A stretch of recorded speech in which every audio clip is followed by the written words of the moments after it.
Hey guys, this is, sorry I didn't come with a filtered podcast, part 2 of the Wednesday Hump Day and Women's Crush Wednesday. Yes, I am doing a recap of everything, taking my takes on the sports world from last night, going into the weekend. Yes, it is.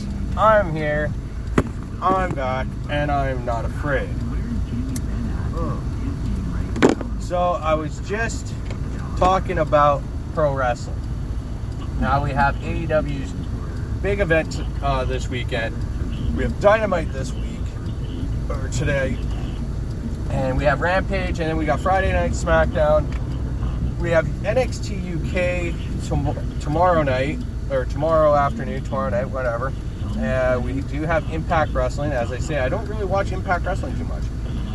It's really hard to follow because it is one of those days. It falls on a day where I'm actually constantly busy at work, so it's really hard for me to watch and monitor on. But I do like the NXT UK from WWE. I do for obvious reasons of it's more enjoyable. It's not like Vince McMahon controlled on that end because he's in America and he can't really control much of what goes on in the UK. And it's got more of its independent feel over on that side. Like how NXT used to feel here, it is over there. And now NXT here is starting to feel like the Monday Night Raw show, where it's nothing really too fascinating. I think Vince might need to step away again from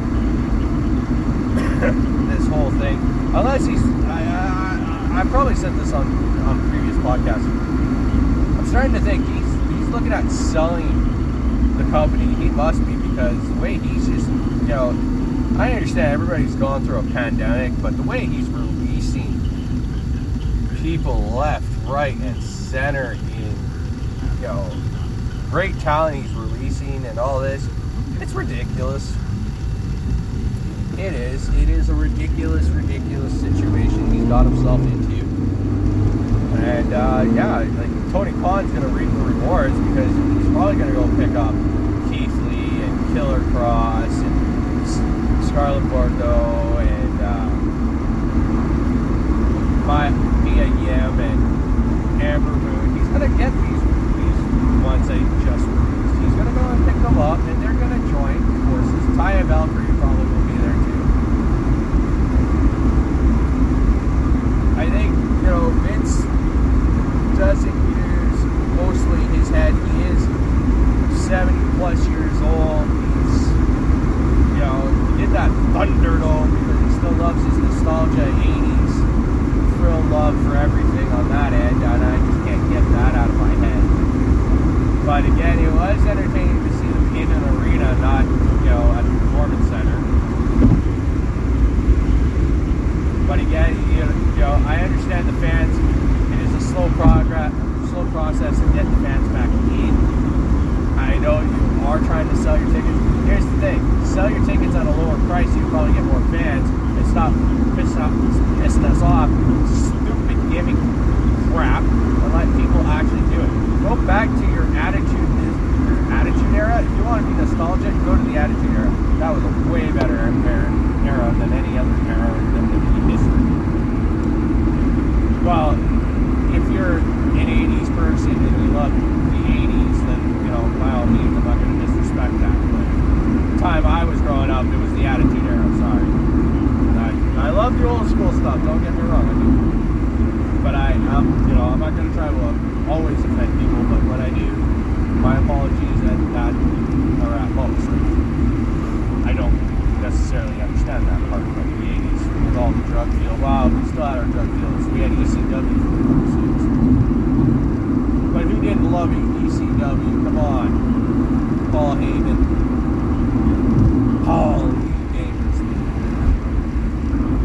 It was fun, but with pro wrestling now, it's just kind of it had its it's starting to get its renaissance on, but then the pandemic crushed that. That was what happened. COVID-19 crushed the renaissance of pro wrestling, and it sucked so much. It sucked because you're starting to get, the indies really picking up, the heat going on, and I don't think if we had this pandemic, WWE wouldn't be releasing these shows. Honestly, it was just a matter of fact that, now that we had it, Vince is going to still control. What I thought and what I could have seen, and my view of it, my opinion of it, was Paul Levesque, his son-in-law, was going to be the jewel of the WWE. He was going to be the one who runs it. With his wife, Stephanie, but now it doesn't look like that's going to happen for a while.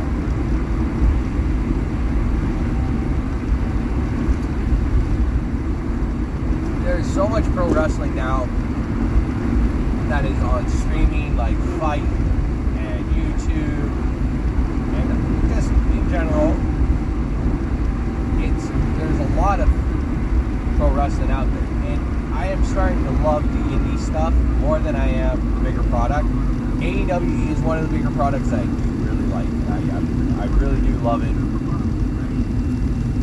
I'm not like the biggest fan of the Young Bucks or Kenny Omega or Cody Rhodes, but I am a fan of other people who, bust their ass in that ring and show their talents.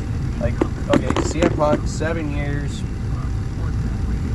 He has some ring rust, as I can see from some of his matches. He does still have the little ring rust going on. That, he did do UFC. We all should remember he was in UFC for a very short and, I can't even, that's it, just short.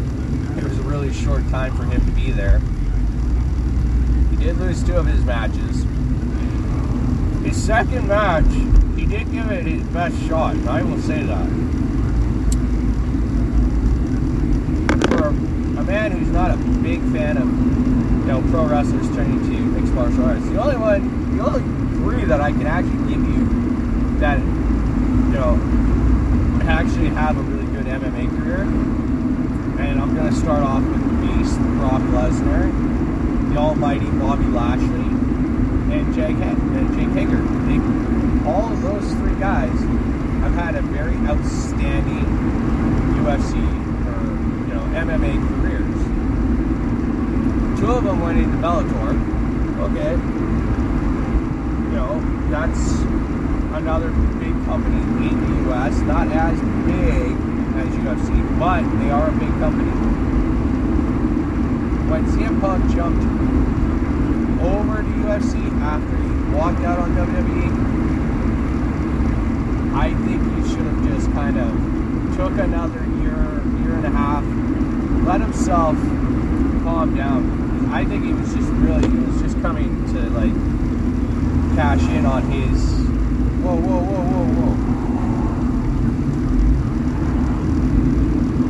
Dump truck, you gotta move a little faster, bro. Sorry.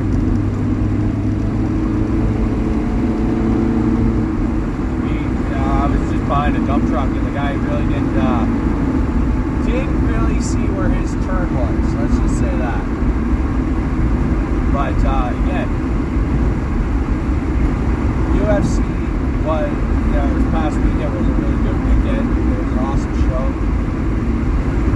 The pro wrestling aspect of it, wrestlers going into mixed martial arts, I don't really like to see that too much. Just on, it's a different atmosphere. It's a different world. This is actually legit fighting. It's real, like, punches going at it. I understand, things in pro wrestling are rehearsed. Everybody goes over their spots. In UFC, there's no spots. In the MMA world, there's no such thing as a spot. You have to embrace it. There's no all in your spot. There's no, whispering and headlocks and saying, "Oh yeah, you got to do this." There's none of that. There's a straight up fight. You kick somebody's ass and that's it. Besides that,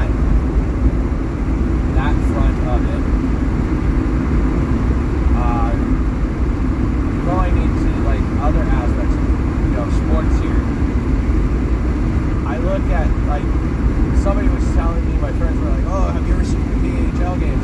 I kinda do. Like, I can see some things on YouTube of, KHL and stuff. They're like, oh, wouldn't this guy be great in the NHL? Here's the thing.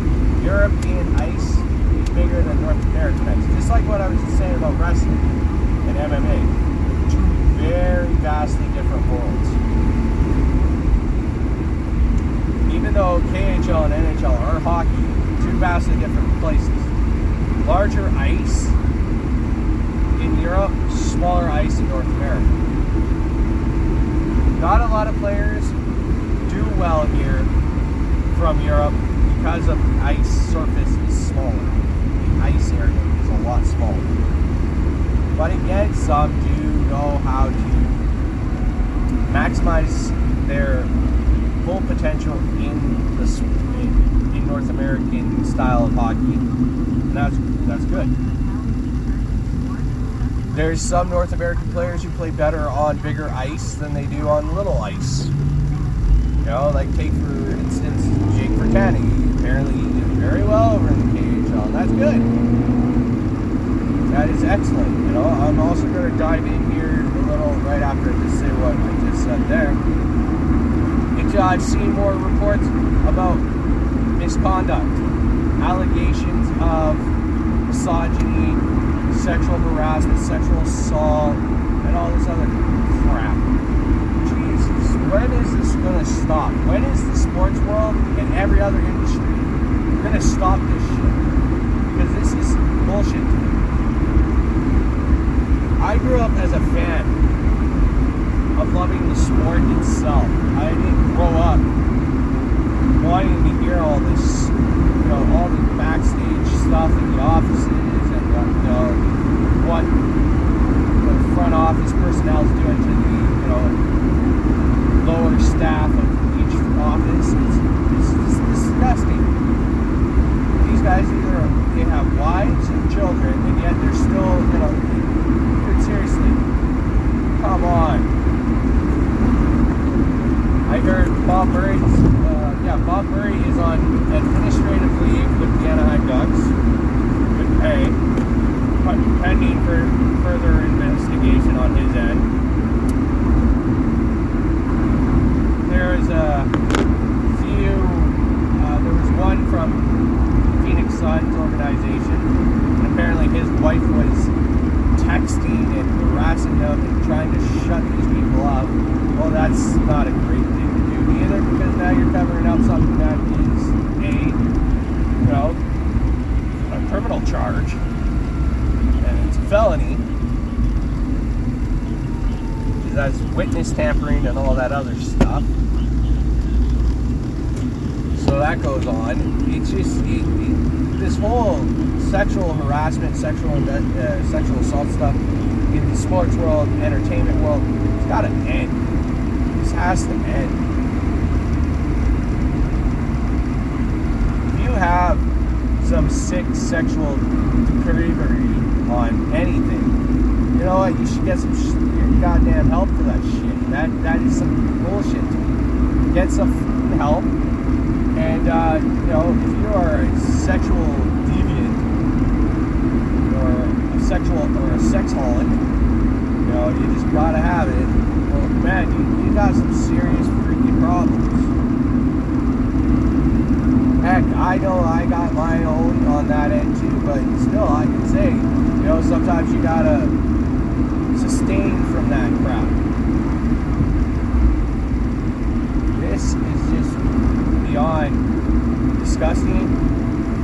It does not belong in any industry or any part of this world. And honestly, I am starting to get fed up with this. I am so fed up. Every time I turn on my sports, there's always something new of an investigation. And this is just not right. And it doesn't matter how much policies you implement and everything, it still doesn't make any matters better. It makes, just makes them more of a freaking mountain of shit that shouldn't even happen. It's just, when I grew up, I was always said, got taught, keep your hands to yourself, keep your hands to yourself. So here I am, keeping my hands to myself, and yet I'm still hearing about this. This is what I believe the world was trying to teach us when we were younger. Always keep your hands to yourself. Keep your hands in your pockets. And apparently the rule didn't apply to these idiots that were doing them. Everybody who has money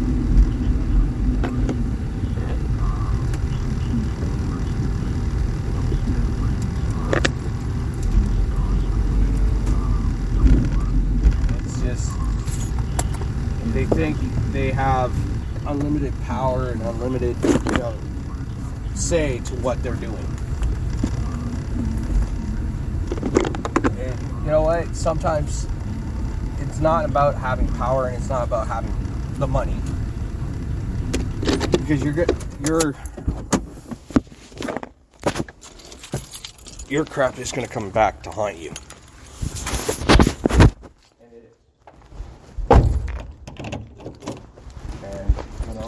My woman first Wednesdays at Hump Day. It's Hump Day. Everybody knows Hump Day. And I'm not going to try to, place it in silence what I'm doing. My woman first Wednesdays are always hits. And I'm going to go into that on my third podcast. But right now, I'm telling you, the sports world should just give its head a shake. I understand you can't figure out who's what and what's where and who's, a sicko and who's a pervert. And, it's the world. It's not the greatest of aspects. But, again, I'm just going to pause it here for a moment. So, as I was saying, you can't always assume that everybody's either A, a pervert, or B, not a pervert. But again, the world is a messed up area of crap. I can honestly tell you that. It is just an honest. I'm not doing my workout today. I actually pulled my back the other day. And it sucks. So I'm just saying that right now. It sucks. I can't do much right now. I'm moving very, very gently, very, very slowly. People tell me no pain, no gain. That's BS because I got pain and I did not feel any gain unless the pain wants to, kick me in the nuts again like usual. So, with that being said, I'm just going to not do too much on the workout front. I'm going to let my back heal a little, because as I said, I pulled something in the lower pull. My lower part of my back is really, really sore. I do stretches here. Which is, I think I pushed myself a little too hard on a front of push, no relaxed state, because I think I did up to, I don't even know, I think I might have screwed up on my writings here. I did, like usual. If I try to do a workout today, it might be just push-ups. So I'm just going to write that on my calendar here. I do have a calendar that I write things on, but again, I have to honestly not push myself to the utmost limit. I actually did hurt. I think I hurt something. I don't, as I say, I don't even know what I pulled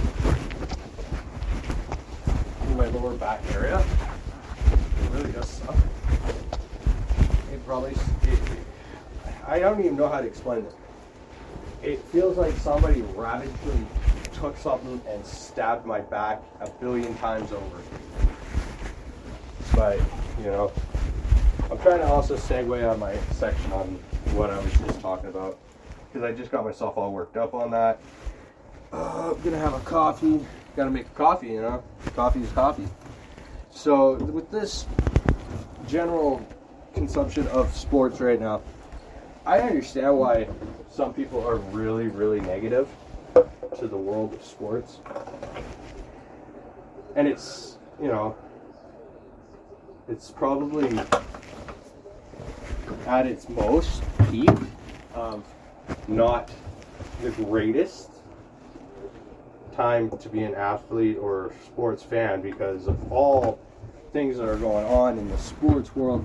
Because you start feeling like, okay, so my team is now getting, you know, the sacrificial ass whooping of a lifetime because of somebody's stupidity, wrongdoing. What?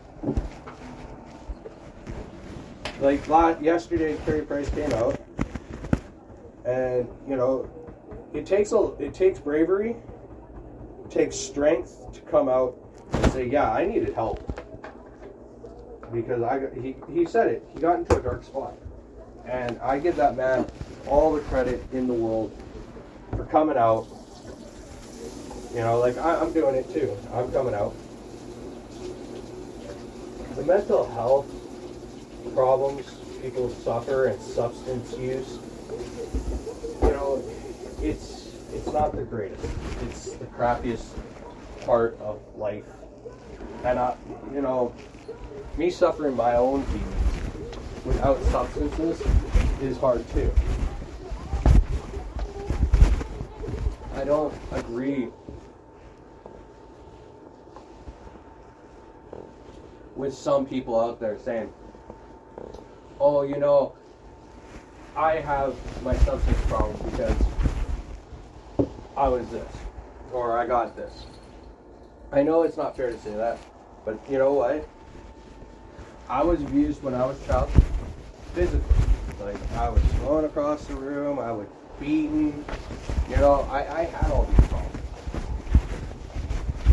I am not going to sit back and just say, yeah, my life didn't turn out as like I wanted.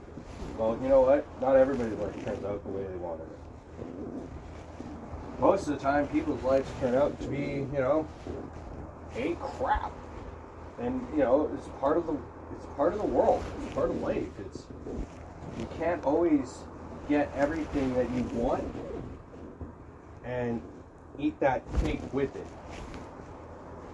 And I can tell you, it sucks. You know, most of my friends are like, oh, well, you're so lucky your family has this. I was like, lucky? Yeah, it might be. But people don't understand how much time I have to put into working and putting my efforts into the business to keep it going. You know, and it does take, and that side does take a toll on my mental health. See, that's the biggest argument I have with people.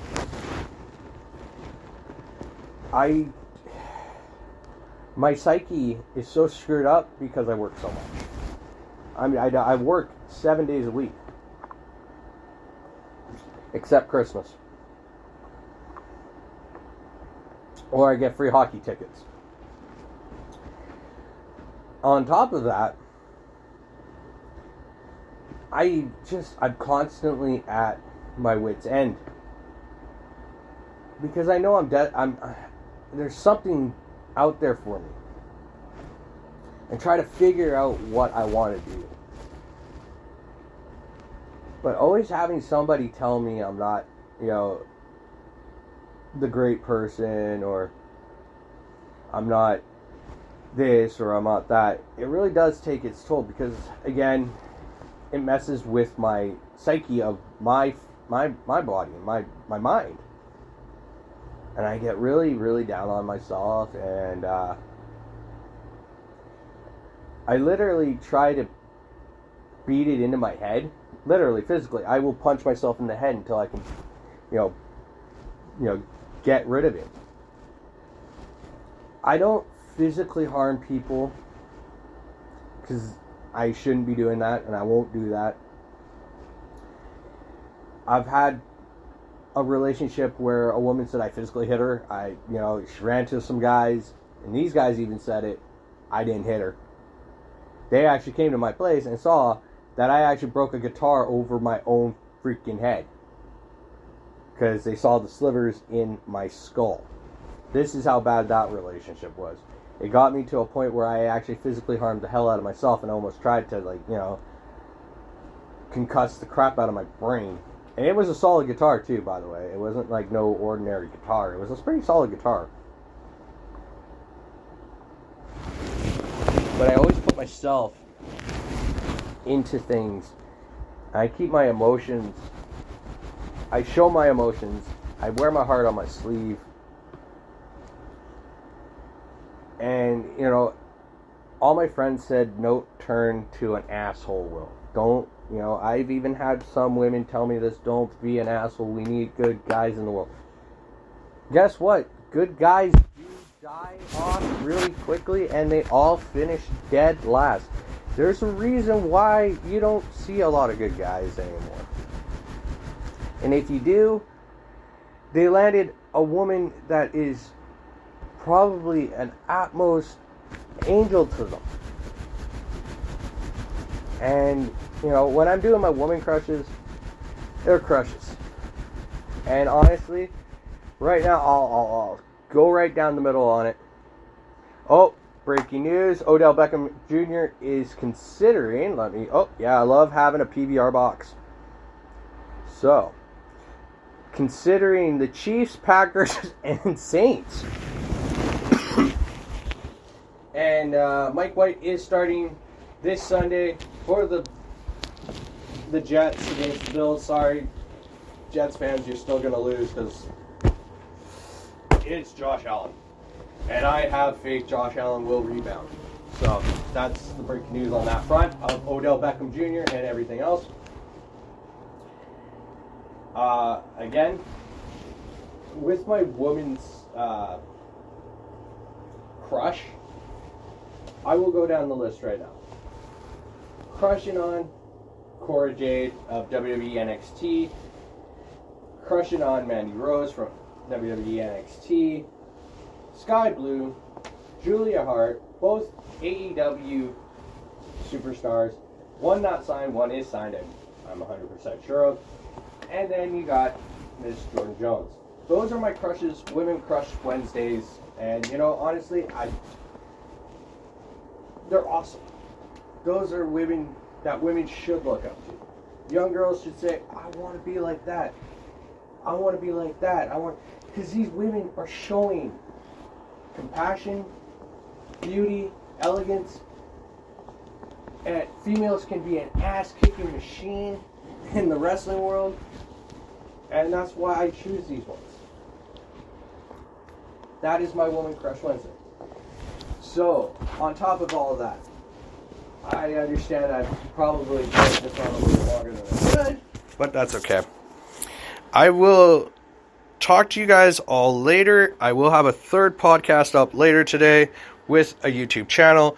I'm going deep into the sports aspect in the sports world, and y'all have a great day.